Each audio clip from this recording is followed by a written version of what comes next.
할렐루야. 아멘. 오늘 또 성가대의 또 특성 준비된 찬양을 또 듣고 함께 보면서 참 얼마나 감사한지 몰라요. 속기 코로나가 빨리 종식되고 우리 성가대에 또 아름다운 찬양도 주에 올려드리고 온 성들이 함께 모여서 영광의 예배, 더 뜨거운 예배 드리는 우리 모두가 되실 수 있기를 주님의 이름으로 축복합니다. 아멘. 여러분, 오늘은 성구 영신 예배로 마음을 접해 드립니다. 여러분, 이곳에 임하셔서 우리의 예배를 받으시는 그 주님만을 찬양합니다. 할렐루야. 아멘. 여러분, 한 해를 보내고 새해를 맞이할 때에 각자 우리의 바쁜 일상을 살아가는 것이 아니라 함께 모여서 하나님 앞에 예배를 드리고 또 하나님만은 우리의 가장 중요한 분이라고 고백할 수 있는 건 축복이라고 하는 겁니다. 여러분, 우리의 삶에요, 가장 중요한 의미와 행복은 어디 있을까요? 여러분, 사실은요, 그리스도 예수 안에 있을 때에 가능합니다. 한 해 동안 우리의 모든 삶을 붙드시고 인도하신 그 주님의 그 손길을 기억하고 또 새로운 그런 은혜로 역사하실 주님을 다시 기대하면서 오늘 성구영신 예배를 주 앞에 드리실 수 있기를 바랍니다. 여러분, 우리가 살아가다 보면요, 우리 기대와는 다르게 다른 상황들이 펼쳐질 때가 참 많이 있습니다. 그럴 땐 참 많이 당황스럽고 낙심이 되기도 하겠지요. 심려를 기울여서 준비한 어떤 것이 쓸모없게 되거나 아니면 많은 시간을 들여 최선을 다하는 것이 또 잘 이루어지지 않았을 때에 이후에 어떻게 해야 될지 난감할 때에 우리는 참 힘들고 어려운 시간들을 맞이하게 됩니다. 아마 코로나 시대에 이런 일들이 참 많이 있었을 것이라고 생각이 됩니다. 특히 요즘 우리의 화두는 역시나 코로나19입니다. 하루하루 발표되는 이 확진자의 숫자에 우리는 민감합니다. 그리고 위중증 환자들의 수를 보며 앞으로 어떻게 될지에 대해서 많은 고민을 하게 됩니다. 수치가 조금 나아지는 것 같고 괜찮아지는 것 같으면 소망이 생기다가도 또 수치가 많이 올라가고 난감한 소식들이 들려오면 마음이 낙심이 되고 또 언제 끝나는가에 대한 막막함이 찾아오기도 합니다. 여러분, 그런데 우리 신앙도 마찬가지입니다. 한국교회 많은 목회자들과 성경학자들 또 신학교 교수님들도 이 코로나19의 상황에서도 어떻게 하면 성도들이 믿음의 삶을 온전히 살아갈 수 있을 것인가에 대해서 많은 고민을 합니다. 세미나도 엽니다.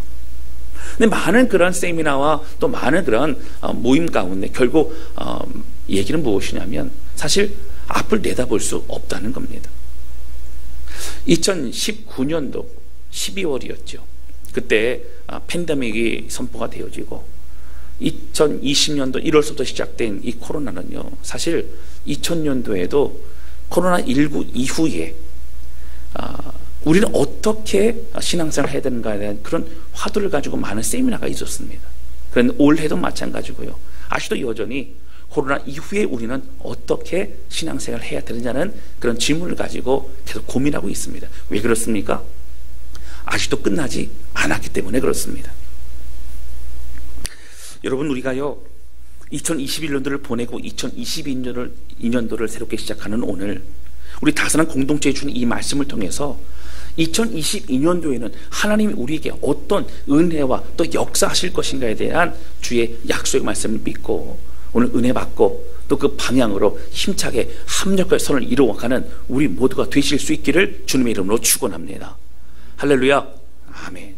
첫 번째 함께 나누기 원하는 것은요, 주님을 만났을 때 제자들은 이 말씀을 깨달음으로 비전을 다시 찾게 되어졌다라고 하는 것입니다. 오늘 본문의 말씀 여러분 잘 아시는 것처럼 엠마오로 가는 그 두 명의 제자와 함께 하신 예수님의 그 사건입니다.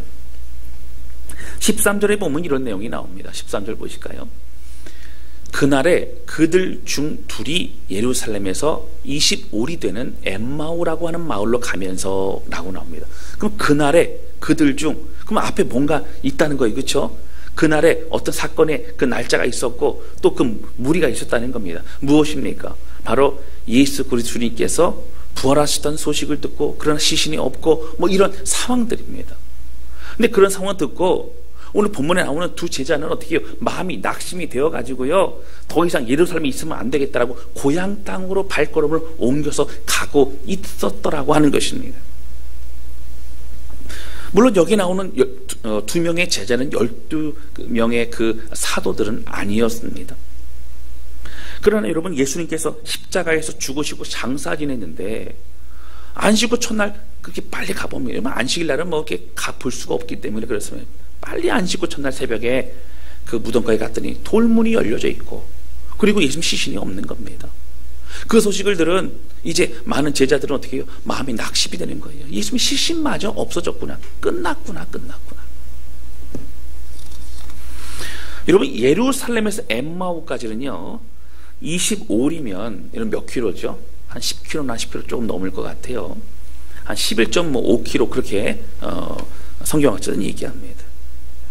예수님께서 십자가에서 못 박혀 죽으신 것과 시신마저 잃어버린 그 상황을 보았고 들었고 확인했던 이들은요 더 이상 예루살렘에 머무를 수 없었다라고 하는 겁니다. 왜냐하면 그들이 믿고 따랐던 그 예수님이 돌아가셨기 때문입니다. 여러분, 그들은요 예수님이 왕이 되셔서 로마의 제국을 확 뒤엎어가지고 이제 그 식민지로 있었던 그들이 오히려 유대인 중심의 특별히 어떤 유토피아, 어떤 그런 낙원을 만들어서 우리끼리 원하는 그런 세계를 만들고 싶어 했을 겁니다. 예수님의 오병이의 기적을 보면서 와, 우리 먹을 거의 문제는 해결됐구나. 질병 치유하는 거 보면서 우리의 생명의 문제는 해결됐구나. 이제 우리끼리 한번 잘 살아보자. 아마 이런 마음이 있었을 겁니다. 또 제자들은 내가 예수님 이렇게 쫓아다니고 내가 이렇게 순종했는데 적어도 장관 하나씩은 주지 않겠는가 생각하면서 열심히 순종하고 따라갔을 것입니다.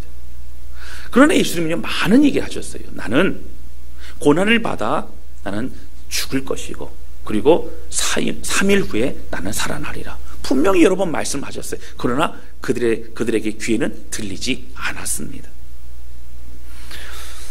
여러분, 그들은 비전과 모든 소망이 다 없어진 것만 같았습니다.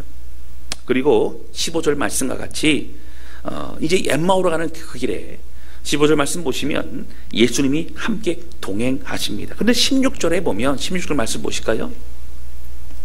여기 보시면 그들의 눈이 가리워져서 예수님인 줄을 알아보지 못했다라고 얘기합니다. 여러분, 17절에는요 예수님께서 무슨 얘기를 하고 있었느냐 물어보시고, 근데 예수님 이제 모르잖아요. 옆에 누가 물어보는 거예요. 사실은 우리 예루살렘에 우리가 따르던 예수님이라고 계셨는데 그분이 십자가에 돌아가셨고 시신마저 없어져서 우리가 참으로 낙심이 됐습니다. 뭐 이런 얘기를 하는 겁니다. 여러분, 그런 예수님께서 참 마음에 답답하고 안타까운 마음 가십니다. 구약부터 예언되어 있던 모든 말씀들이 메시아가 이렇게 너에게 임할 것이고, 그리고 예수님의 사역을 보면 바로 그분이 메시아인 걸 분명히 알았을 텐데 너희는 어찌하여 내가 죽은 줄만 아느냐, 그런 마음이 있었던 거예요. 그래서 구약서부터 있던 모든 선지자들의 예언과 모든 말씀들을 하나하나 풀어서 설명해 주십니다.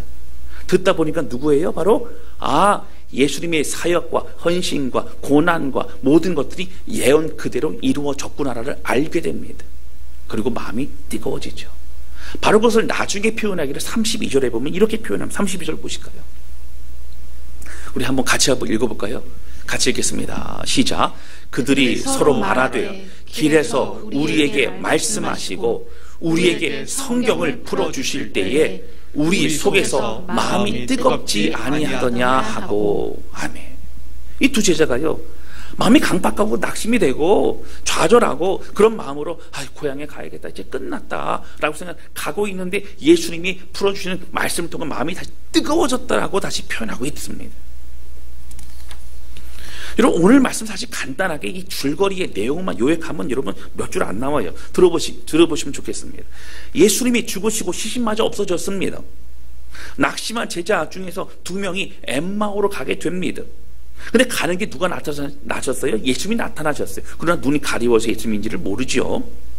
그런데 예수님께서 구약서부터 있었던 그런 예언의 말씀들을 풀어서 설명해 주실 때에, 그 말씀을 들을 때에 마음의 뜨거움을 깨닫게 되고 그 2명의 제자는 다시 비전의 장소 예루살렘에 다시 돌아가게 되어졌다라고 하는 내용입니다. 그런데 여러분, 오늘 본문의 말씀에는 특별한 몇 가지의 그런 메시지와 내용이 있다라고 하는 겁니다. 여러분, 두 제자가 엠마오로 가는 길입니다. 예수님 나타나셔서 함께 대화를 하셨습니다. 그런데 여러분, 왜 이 두 명의 제자는 예수님인지를 알아보지 못했을까요? 그게 중요한 내용입니다.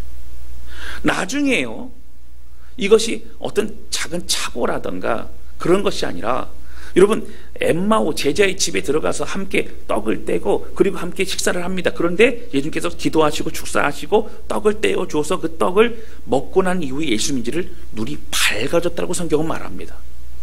여러분, 이것은 일부러 눈이 안 보이고 보이게 되어졌다는 것을 굳이 드러나고 설명하고 있다는 거예요. 이것은 그들의 눈이 못 알아봤다거나 아니면 피곤해서 잘 보이지 못했거나 이런 의미가 아니라 어떤 특별한 의미를 가지고 있습니다. 무엇입니까?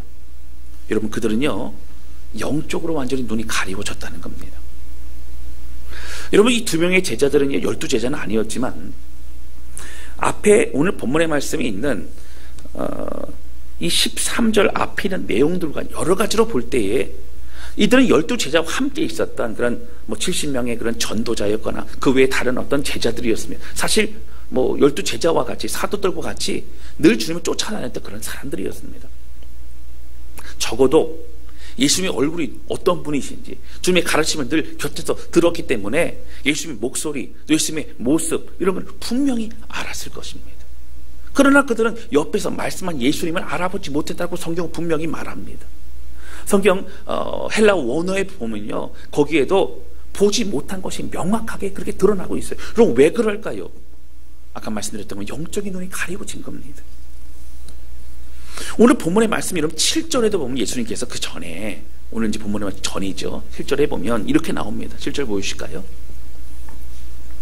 예수님이 이런 얘기를 많이 하셨다고 성경은 말하는 거예요. 이르시기를 인자가 죄인의 손에 넘겨져 십자가에 못 박히고 제3일에 다시 살아나야 하리라 하셨느니라 한데, 이 얘기를 누가 하고 있냐? 여러분, 말이나 여인들이 하는 거예요. 이런 얘기 있었다는 거예요. 누구는 기억한다고요? 여인들을 기억하는데 예수님의 제자들은 기억 못하는 거예요. 주님이 여러 번 말씀하셨습니다. 그런데 예수님이 시신이 없어진 것만 그들은 보았지, 혹시 예수님 부활하신 거 아니야? 그런 생각을 하지 못했다라고 하는 거예요. 이런 맞습니다. 이 제자들은요, 예수님의 부활을 믿지 않았습니다. 그래서 그들은 낙심이 돼서 돌아가셨다라고 생각됐기 때문에 고향으로 가고 있는 것입니다. 모든 것이 끝났다라고 생각했습니다. 꿈에도 다시 살아나실 것이라고는 생각도 못하고 있는 것입니다. 여러분, 이러한 대화를 하고 있는 그들의 모습이 예수님의 이 영적 상태가 너무나 안타까워하십니다. 그리고 25절 말씀에 이렇게 안타깝게 책망하십니다. 25절입니다. 우리 같이 한번 읽어볼까요? 자, 시작. 이르시되 미련하고 선지자들이 말한 모든 것을 마음에 더디 믿는 자들이여. 여러분, 왜 더디 믿는다, 믿음이 없다고 하지 않고 왜 더디 믿는다 그랬을까요? 말씀을 들어왔던 사람들이에요. 말씀을 접했던 사람들이에요. 훈련받고 그렇게 말씀이 가르침 받았던 사람들이, 그러나 그것을 다 믿지 않았어요. 여러 번 얘기하고 여러 번 해야만 겨우 믿음을 가질 수 있었던 그런 연약한 존재였다고 하는 것입니다. 그러면 주님께서 다시 설명해 주시고 있는 겁니다. 여러분, 23절에도 보면요, 이런 내용이 있어요. 23절 보실까요?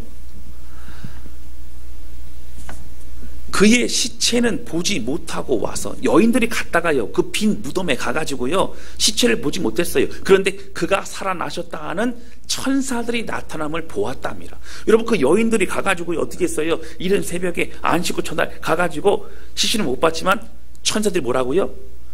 왜 살아있는 자를 죽은 자 가운데 찾느냐? 주님은 살아나셨다는 거예요.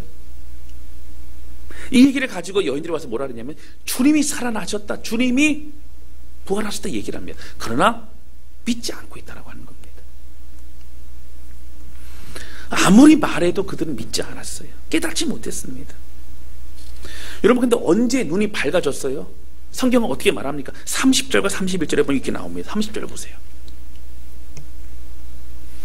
그들과 함께, 여러분 이제 엠마오로 왔어요. 엠마오로 왔는데 예수님께서 어떻게 해요? 나는 좀 더 갈 거다. 그러니까 그 제자들이요, 말씀을 듣고 마음이 뜨거워졌거든요. 예수님, 날이 저물어 가니까 오늘 우리 집에 오셔서 유하시고, 그래서 같이 식사도 하시고 좀 주무시고 내일 가시면 어떻겠습니까? 그리고 우리에게 좀 말씀 좀 더 전해 주십시오 라고 하면서, 사실 예수님인지는 몰랐지만 그래도 선생님이라고 부르면서 아마 그렇게 초청을 했을 겁니다. 그런데 그때 그곳에서 떡을 떼며 음식을 잡수신단 말이에요. 그런데 예수님께 뭐 하셨어요? 축사하시고 기도하시고 그 떡을 떼어서 주셨어요. 그랬더니 31절 보세요. 그들이 눈이 밝아져서 그 떡을 먹고 밝아졌어요. 그리고 그인 줄, 누구인 줄? 예수님인 줄을 알아보더니 예수는 그들에게 보이지 아니하시는지라. 부활하신 예수님이 그들과 함께 있었던 걸 보여주시고 예수님은 사라지셨어요. 여러분, 여기서 다른 시점엔 뭐 하다가 지금 예수님이 나와 함께 계심을 깨닫게 되었을까요? 그럼 뭐 하는 시점이에요? 예수님께서 뭘 주셨어요? 축사하시고 떡을 떼어 주셨어요. 여러분, 성경에는요 해석적으로 말하는 게 뭐냐면 예수님이 생명의 떡이라는 거예요. 내 떡을 먹으라는 거예요. 생명의 떡을 먹고 너희는 영양분을 섭취하고 그 예수 그리스도의 은혜로 인하여 살아가고 승리하라고 말하고 있습니다. 여러분, 그렇습니다. 오늘 계속 뭘 말씀하고 있어요? 예수님의 그 가르침과 말씀을 통하여 그들의 심령이 뜨거워졌고, 예수님께서 축사하시고 떼어주신 그 떡을 먹은 자들이 눈이 밝아지면서 예수님이 계심을 알게 되었고, 내 옆에 계시고 동행하시고 가르쳐 주시고 함께 하시면 그때 깨닫게 됩니다. 여러분, 우리에게 가장 중요한 힘이 되는 건 뭘까요? 바로 주님의 말씀이라고 하는 거예요.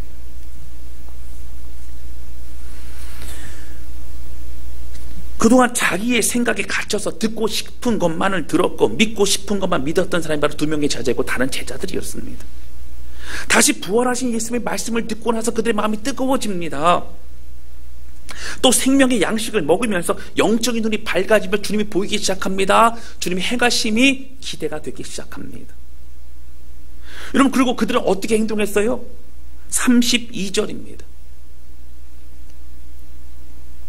그들이 서로 말하길, 길에서 우리에게 말씀하시고 우리에게 성경을 풀어주실 때에 우리 속에서 마음이 뜨겁지 아니하더냐, 그렇게 얘기를 하고 났어요. 아, 그때 말씀은 예수님이셨구나. 그게 예수님 말씀하신 거, 그래서 우리가 뜨거웠던 거구나, 이렇게 깨닫습니다. 그리고 33절입니다. 여러분, 잘 보세요. 곧 깨닫고 나서 어떻게 했어요? 곧 그때로 일어나 예루살렘에 돌아가 보니 열한 제자 및 그들과 함께한 자들이 모여 있어 라고 나옵니다. 여러분, 자 보세요. 자, 예루살렘에서 그리고 엠마오까지 성경 굳이 거리가 얼마나 떨어졌다고 말하고 있어요? 25리라고 나왔어요. 지금 우리로 말하면 10km 돼요. 10km면요 꽤 됩니다. 그렇죠? 꽤 됩니다. 아마 우리 철산대교에서 저기 서서울 톨게이트까지 하면 10km 될까 모르겠어요. 굉장히 먼 거리예요. 그들이 애쓰고 힘들어서요 왔어요. 아마 엠마오로 오는 길은요 힘들었을 거예요. 그러나 주님의 말씀에서 그나마 낫을 거예요. 그런데 와가지고요, 이제 식사 끝났는데 예수님이 우리와 함께 하셨고 그 말씀은 뜨거워지고 눈이 밝아지면서 어떻게 됐어요? 아, 우리가 있을 곳 여기가 아니라는 거예요. 바로 예루살렘으로 가야 된다고 하면서 그 자리에 일어나 예루살렘으로 돌아가고 있더라고 하는 거예요. 여러분, 지금 어디서 왔어요? 예루살렘으로 왔어요. 엠마오로 왔습니다. 그런데 다시 예루살렘으로 돌아가고 있더라고 하는 거예요.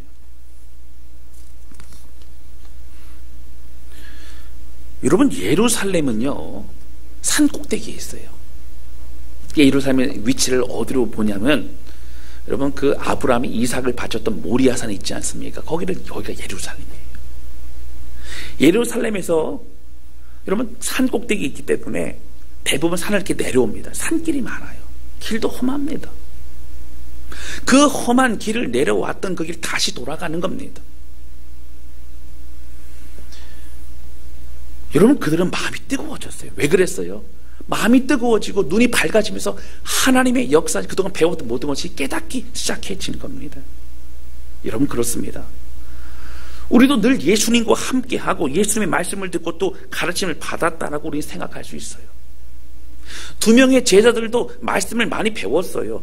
예수님과 함께했어요. 그는 순종하는 자들이었어요. 여러분, 우리도 함께 예배드리고 교회에서 신앙생활하는 것처럼 우리도 예수님을 따르고 있다라고 생각할 수 있습니다. 그러나 어느덧 오늘 나오는 제자들과 같이 주님의 말씀이 믿어지지 아니하고, 특히 어려움의 상황이 바라보게 되어지면 낙심하고 더 이상 그 믿음이 힘을 발하지 못하는 상황이 된다면 우리의 믿음은요 사실 너무 연약한 믿음이라고 하는 거예요. 여러분, 이미 예수께 보여준 기적과 가르침만으로도 사실은 감동이 되어졌을 것입니다. 여러분, 기적과 은혜를 경험할 때마다 예수님의 메시아가 맞다고 생각했을 거예요. 그런데 여러분 어떻게 해요? 그 주님이 지금 나의 주님임을 믿고 있느냐라고 성경 우리에게 말하고 있는 겁니다. 예수님이 죽으시다 부활하실 것에 대한 믿음이 있느냐? 다 끝났느냐? 이제 모든 것이 소용없느냐? 소망이 없느냐? 묻고 있는 거예요. 그들은 끝났다고 생각했기 때문에 고향으로 돌아간 겁니다. 사랑하는 성도 여러분, 한국 교회는요 가장 힘든 시간을 겪어내고 있습니다. 여러분, 2000년대 들어서면서부터 급속한 쇠퇴의 길을 걷고 있습니다. 여러분, 2010년도 이후에는 더 말할 것도 없어요. 뭐 가는 목사님도 마찬가지고 많은 그런 목회자들이요, 한국 교회가 변하지 않으면 우리는 망한다, 우리는 끝났다, 이런 얘기 참 많이 하셨어요. 근데 시간이 흘러가도요, 여러분 참 어렵습니다. 종교개혁 500주년 그러면서 우리가 새롭게 되자라고 외쳤지만 외침으로 끝났습니다. 어렵지요. 한국교회는 전도되는 사람들보다 교회를 떠나는 사람이 훨씬 많아지고 있습니다. 헌신과 봉사는요 찾아보기 어려워요.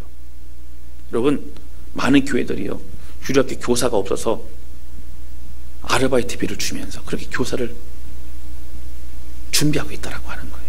참 어렵습니다.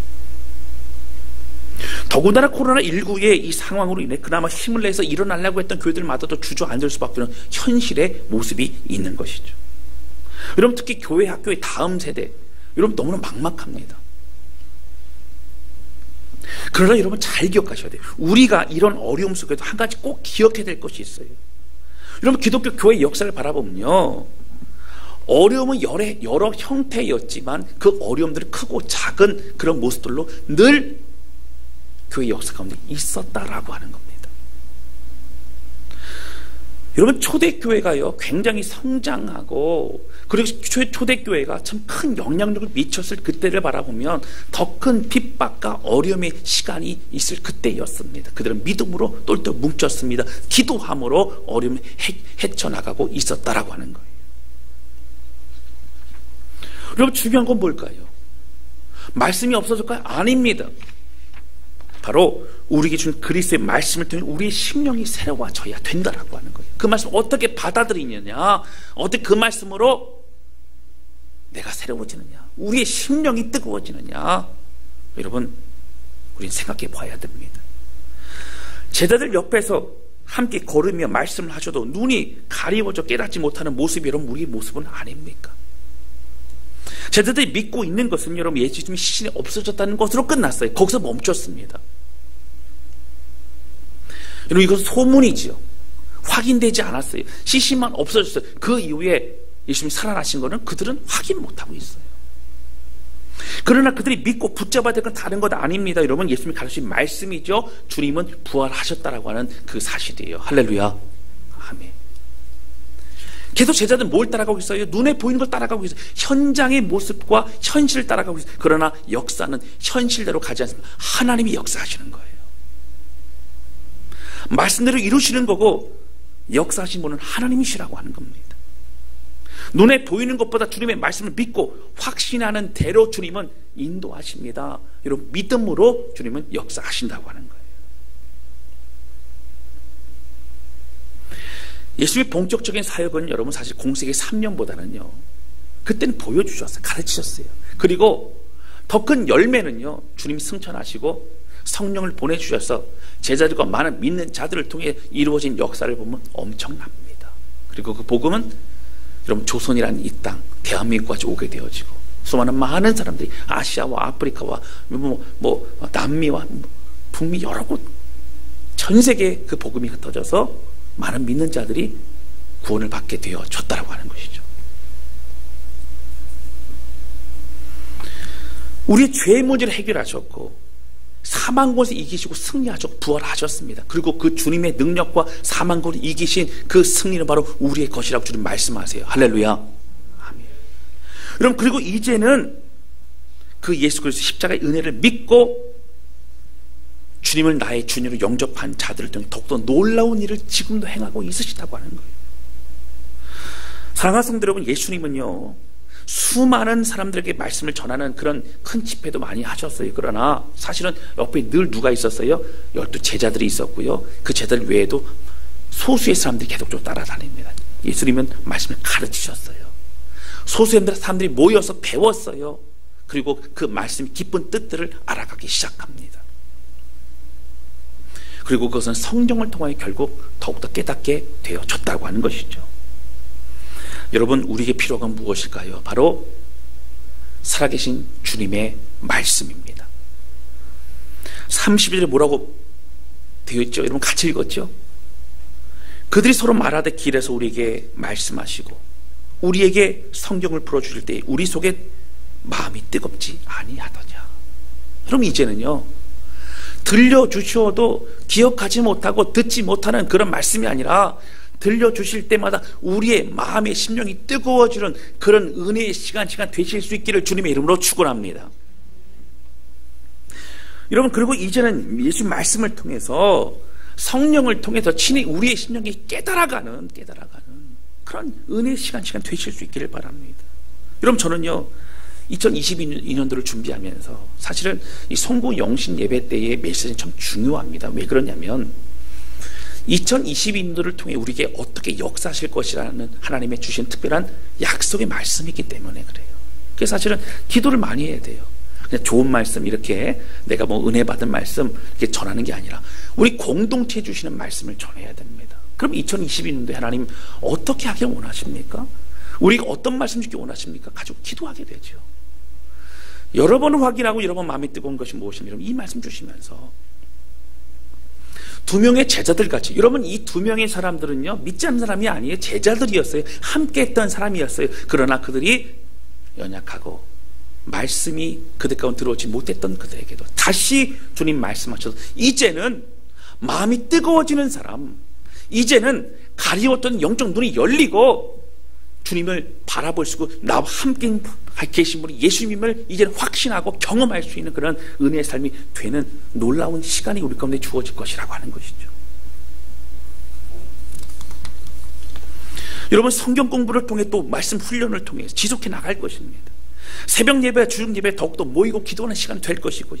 여러분, 요즘에요 새벽 예배도 또 주중 예배도요 함께 모여서 기도하는 사람들이 점점 늘어가고 있어요. 여러분, 기도가 필요한 때고요. 마음에 부담이 되고요. 하나님 부르시는 것 같으면 나오세요. 함께 기도하세요. 하나님 우리를 통해 역사하실 줄로 믿습니다.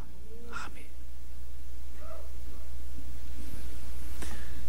예배의 자리에 나오는 자마다 하나님이 주신 마음으로 마음이 뜨거워지고 회복되는 놀라운 역사들이 일어나게 될 것입니다. 여러분, 이런 마음은 성령님이 우리에게 주시는 말씀입니다. 마음입니다. 여러분, 우리 예수님의 말씀을 들으니 우리의 마음이 뜨겁지 아니하더냐, 이런 고백이 우리 가운데 계속 넘쳐나시기를 주님의 이름으로 축원합니다. 주의 말씀을 깨달아 가니 우리가 더욱 은혜가 넘치지 않느냐, 우리가 힘이 생기지 않느냐, 우리가 바로 나갈 길이 보이지 않느냐, 이런 고백이 서로 간에 있어지는 우리 공동체가 되실 수 있기를 바랍니다. 여러분, 그리고 제자들은 어떻게 했어요? 이거 깨닫고 어떻게 했어요? 좌절과 낙심의 현장이 예루살렘에 다시 들어갔다라고 하는 거예요. 여러분, 우리가요 잘 생각해 봐야 돼요. 예수님이요 죄인으로 십자가에 못 박혀 돌아가신 지 얼마 안 됐어요. 지금 그렇잖아요.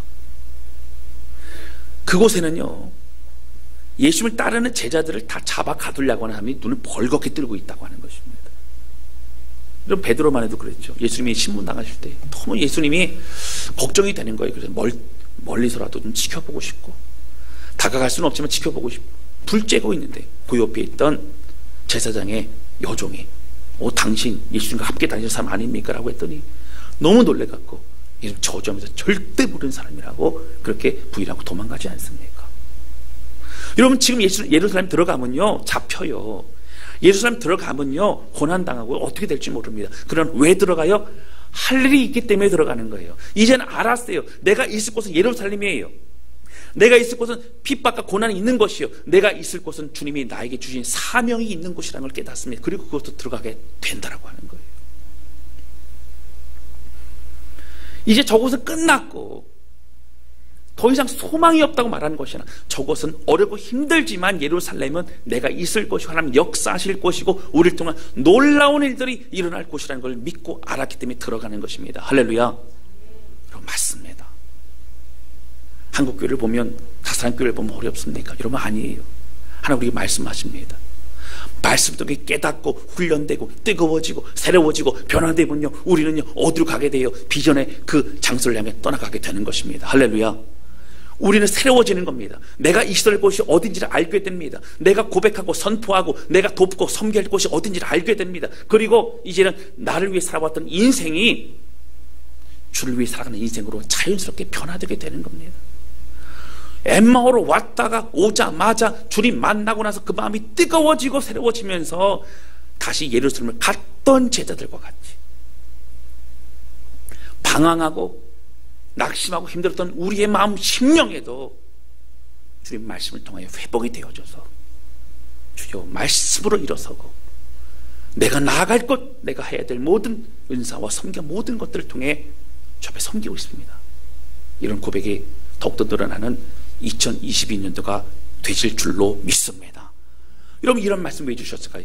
순종하고 함께하는 자들도 하나님 역사하신다는 겁니다. 전 너무너무 기대가 되는 거예요. 여러분, 다산교도 힘든 어려운 시간을 보내고 있죠. 그렇습니다. 그러나 우리에게 찾아오신 예수님을 만나고 이제는 눈이 가리워져서 예수님 계신지도 모르고 나 홀로 힘들고 어려운 시간을 보내고 있는 것 같던 우리의 인생 가운데 주님 여기 계셨군요. 나와 함께 하셨군요. 이제 깨닫고 주의 은혜로 걸어갈 수 있게 된다라고 하는 거예요. 여러분, 이미 우리 하나님은 새 일을 시작하셨습니다. 할렐루야. 온 성도들이 예수 그리스도의 주신 말씀으로 더욱더 새롭게 그리고 성장하고 연약하면 자주 넘어지고 실패하고 좌절하는 것이 아니라 강한 용사로 준비되어서 주님의 백성으로 이제는 다른 사람 돕고 섬기고 넉넉한 충만한 은혜로 그렇게 살아가는 2022년도 우리 모두가 되실 줄로 믿습니다. 오직 주님 바라보면서 주의 말씀을 사모하고 가까이 함으로 그 은혜로 승리하는 우리 모두가 되시기를 주님의 이름으로 축복합니다. 아멘. 이 시간 우리 함께 찬양 주 앞에 드리면서요 기도한 시간 좀 갖도록 하겠습니다.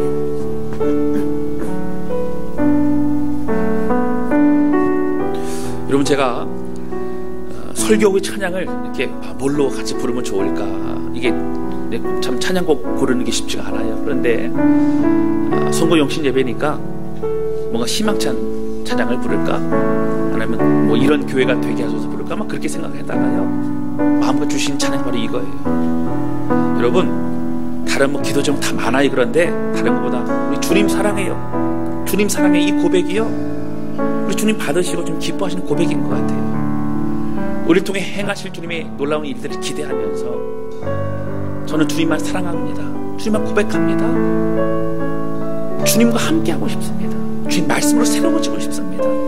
저의 소망은, 저의 능력은 우리 예수님 주님밖에 없습니다. 우리 고백하면서 마음을 들여 찬양한 시간 갖도록 하겠습니다.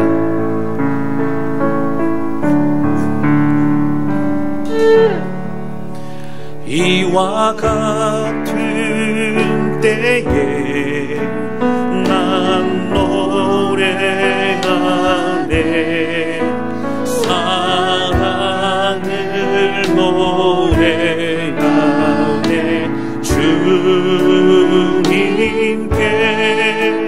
이와 같은 때에 손 높이 손 높이 드네 주님. 다시 한번 고백합니다. 이와 같은 때, 이와 같은 때에 난 노래하네, 사랑을 노래하네,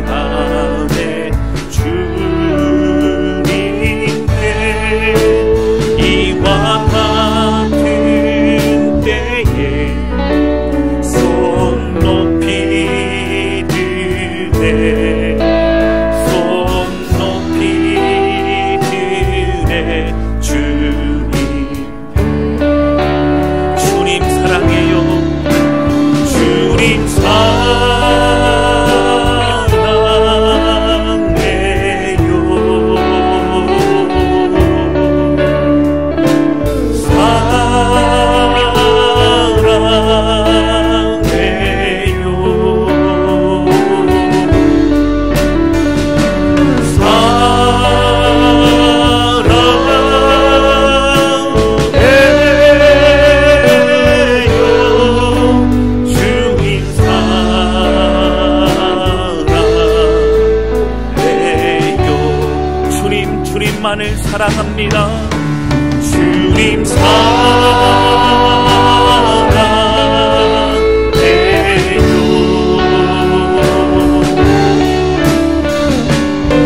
다시 한번 고백합니다. 주님만을 사랑합니다.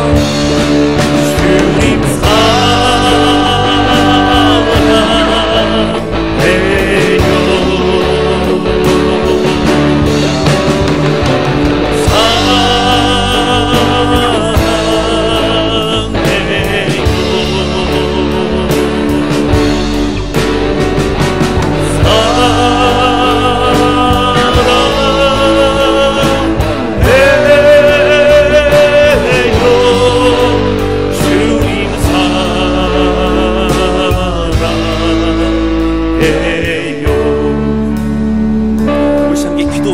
기도할 때 하나님 아버지, 오늘 주신 말씀과 같이 예수님 돌아가시고 시신마저 없어졌어.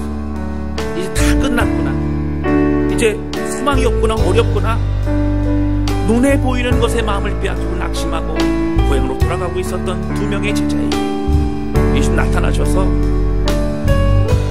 더디 믿는 자들이여 안타까이 여기시고 말씀을 풀어서 주심으로 그들의 심령이 뜨거워질 뿐만 아니라 주신 영의 양식을 먹고 눈이 뜨여져 다시 비전의 삶으로 나가게 됐던 걸 보면서 하나님 아버지, 오늘 우리도 그렇게 살아가기를 원합니다.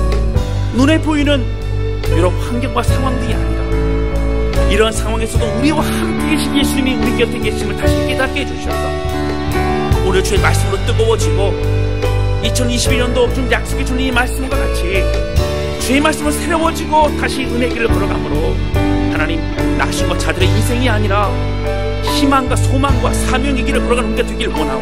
우리를 붙잡아 주셔서 강한 용사로 이제의 영광들의 삶을 살게 하여 주옵소서. 오늘 주신 말씀 기억하면서 우리 결단하며 고백하기를 원합니다. 우리 같이 기도하시겠습니다. 오 하나님 아버지, 고백하며 기도합니다. 하나님, 간절히 소원하며 기도하오니 하나님께 세를 행하실 주님만을 찬양합니다. 2021년도 하나님 은혜 가운데 함께 있으면 우리 2021년도 낙심하고 좌절하고 눈에 보이는 것들로 오늘 끝난 것 같은 우리의 인생 가운데, 그러나 하나님 우리의 왕이 있습니다. 우리를 붙드시고 그리고 세를 행할 주님의 찬양, 하나님 간절히 소원하오니 오직 주 안에 있게 도와주시고 강박하고 좌절하고 낙심하고 방황하던 우리가 주의 말씀으로 새로워지게 도와주시고 하나님, 이제 주의 능력의 사람으로 설 수 있도록 붙드시고 인도하여 주시고 가정과 주님 역사해 주시고 한 사람 한 사람 붙잡아 주시고 우리의 자녀들의 심령이 주의 말씀을 새로워지게 해주셔서 오직 주의 길을 따라가며 순종하며 우리 남은 이 새로운 2021년 삶이 될 수 있도록 붙드시고 인도하여 주옵소서. 하나님 약속 말씀 믿고 주의를 걸어갈 때 성령 역사해 주시고 오늘도 함께 주시길 원합니다. 주님, 받아 주시옵소서. 받아 주시옵소서.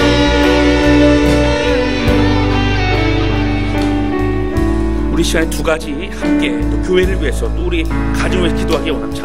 다 같이 자리에 일어나셔서 같이 좀 기도했으면 좋겠습니다. 자리에 일어나셔서 우리 시간 기도할 때에 신년특별 새벽 예배 중보기도 카드 공동기도 제목에 있는 내용입니다. 우리 2021년도는요, 전교인 성경 공부와 리더 훈련이 그리스도 안에서 온전히 이루어질 수 있도록, 그리고 현장 예배가 이전과 같이 회복이 되어지고 또 예배드린 성도들의 심령이 그리스도 안에 뜨거워질 수 있도록 하나님, 그리고 무너져가는 우리 다음 세대가 다시 세워질 수 있도록 오늘 약속의 말씀을 통해 하나님 역사해 주셔서 우리 다사랑교회 2022년도 가운데 특별한 하나님의 은혜가 넘치고 회복의 하나가 될 수 있도록 우리를 붙잡아 주옵소서. 우리 간절한 마음으로 주 앞에 중보기도하며 축복하며 나아갈 원함도 같이 기도하시겠습니다. 오 하나님 아버지, 우리 다사랑교회 주 앞에 올려두며 기도합니다.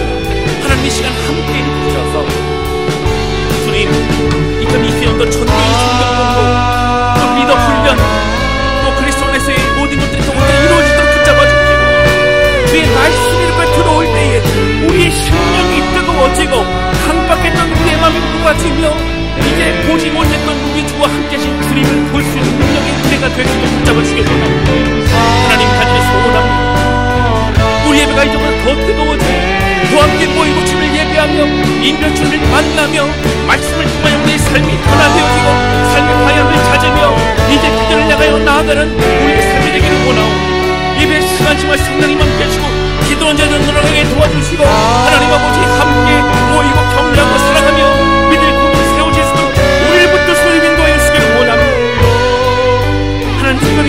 무너져가는 다음 세대를 기억하여 주셔서 아버지 하나님 저들이 함께 모이게 도와주시고 믿지 않는 방황하는 우리 자녀들이 주변에 함께 나와 예배할 수 있는 시간 인도해 주시기를 원합니다. 하나님 사용하여 주시고 아버지 다스리는 길을 붙잡아 주시며 주의 은혜로 함께하여 주시옵소서.